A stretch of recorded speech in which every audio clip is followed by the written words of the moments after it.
Season of change in Winnipeg. New captain, no captain, actually, and a bunch of assistant captains. New head coach, and probably a new direction. This is, at minimum, a retool, likely. And it could be a full-blown rebuild if things don't go perhaps the way that Kevin Cheveldayoff wants them to. We know that Blake Wheeler, he's already acknowledged this, was almost traded this offseason. If Wheeler had been traded, you have to think Scheifele would have been gone too. I'm curious to hear what you guys think about the Jets, who had an overall pretty disappointing season last year. Jesse, what do the odds makers have them at? Because they had 89 points. On Sports Interaction, they have them at 88.5, so about where they were last year. Okay. Now, are the Jets the same? And my question is more, listen, they got the talent. Where's the mindset? Sometimes you're just done with a place, and that place is just done with you. You know, I don't think that's Winnipeg.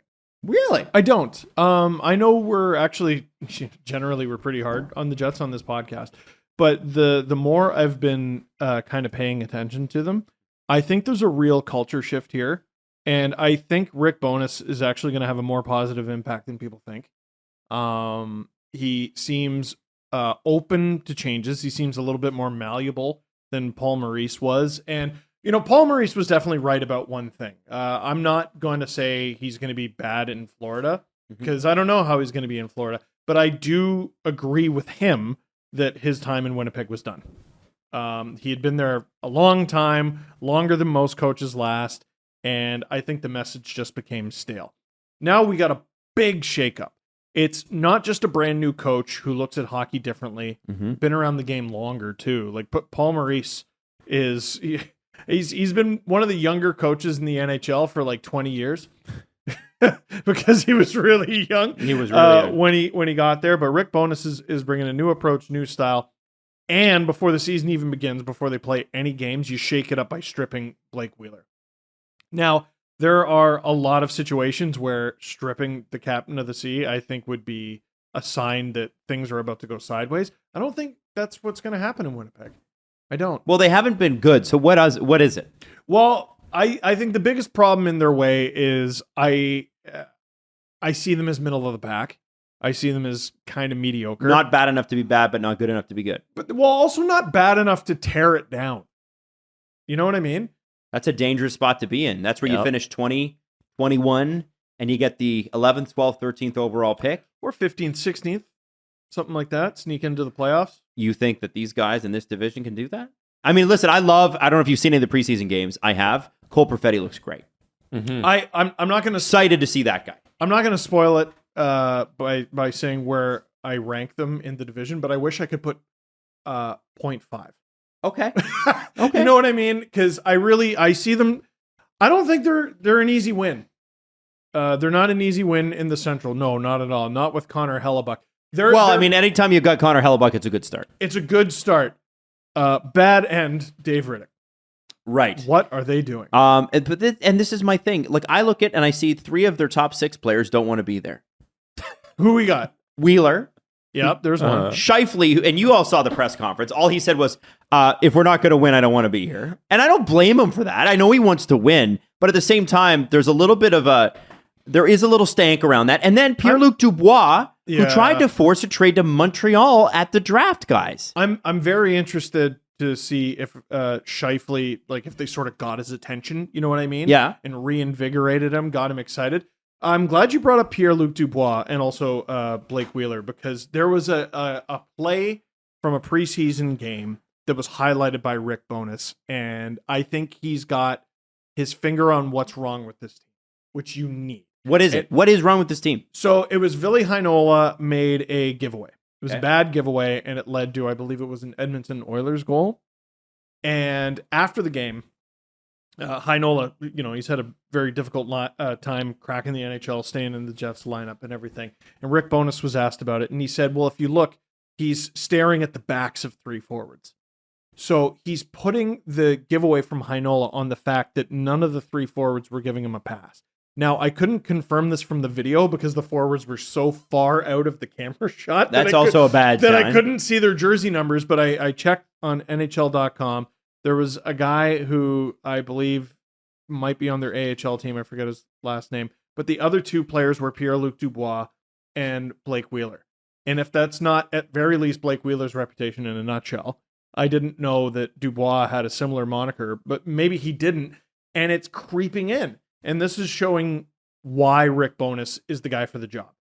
He's there to change the culture. And culture is a terribly abused word in hockey, but it's a mindset. It's an attitude. And the Jets' attitude has been for a number of years that forwards don't have to play defense. Yes. And it's an enormous issue, and I don't think that's going to stand anymore. Okay. It's not going to stand. You think so?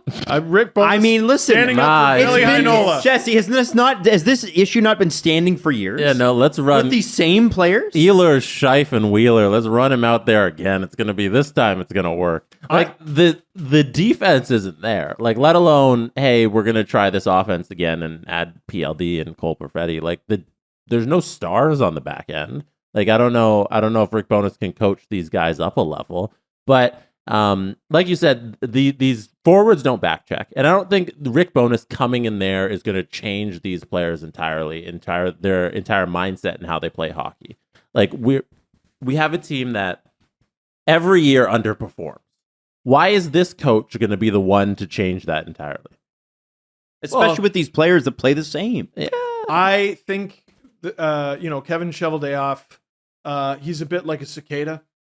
Where he goes dormant for many years and then he emerges and makes all sorts of noise. He does. He does do that. He's just like a cicada.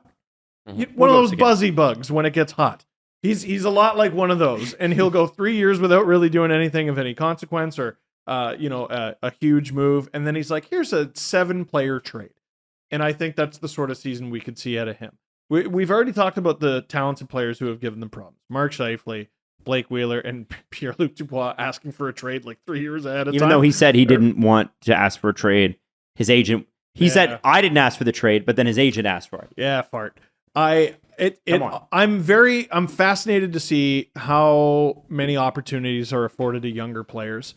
For the like Winnipeg a Cole Jets. Perfetti? Cole Perfetti, Ville Heinola on the back end, and Brad Lambert's a fascinating one too. Yes. Because he was so big. And fast and talented. He's just big out there. And I want to see where he plays hockey this season is going to be fascinating. Why? I believe he could go to Finland. He could really go to the AHL, or he could potentially make the team, even though he was almost a second-round pick. I'm interested to see how young the Jets go. If they think there's a culture issue, and I think it's pretty obvious they do you want to keep the young guys away from that, or do you want them in there as fast as possible so they can be a part of the change? I think you need to move one or two of those three that I mentioned out and then let the young guys take over. I guarantee at least one of those guys is dealt by the end of the year. Has to be. Wheeler, I think they're going to move heaven and earth to get that done. Pierre-Luc Dubois, I could see them making efforts, although his deal's really not that bad, and he's still a pretty good player. And it's over at the end of this. It's an RFA at the end of the year. And RFA, though, they have control. Mm-hmm. And Scheifele is the reclamation project I could see them reclaiming. And him being a Jet for life, essentially. I could see it. He's a great player, right? And motivated Mark Scheifele is a problem. Right. Yeah. Okay. I'd like to see a sell-off in Winnipeg. I think pick a direction. Hey, Kevin Shovel-Davis needs to call Kyle Davidson and learn how to destroy a franchise and tear it down to the bones and rebuild it from the ground up. The difference is Shovel-Dayoff gets value for his trades. Yeah, well, get some value because you have some really good pieces that I think you could sell off here and start a rebuild. And you know what? Maybe you missed the window with these guys. It's a hard thing to accept, but that might be the case if this season once again isn't the time when Winnipeg does anything. This isn't scorched earth, though. It's a retooling. It's a retooling, but they haven't begun that process. They haven't picked a lane. The only guy they could... By the way, having Brad Lambert and Patrick Laine not being there is so unfair. I wish they had held on to him so those two could play together. But we have 20 seconds. The only guy they could trade for it to be a full teardown is Connor Hellebuck, and they're not going to do that. Where are the Jets in this division, guys? I could see them challenging for a playoff spot, but I have them 6th. Jesse. I have them barely over Arizona in 6th place. I have them barely over Chicago in 6th place. Arizona might take over that 6th spot. I think there's a pretty big gap between 7 and 6, guys. Nuh-uh.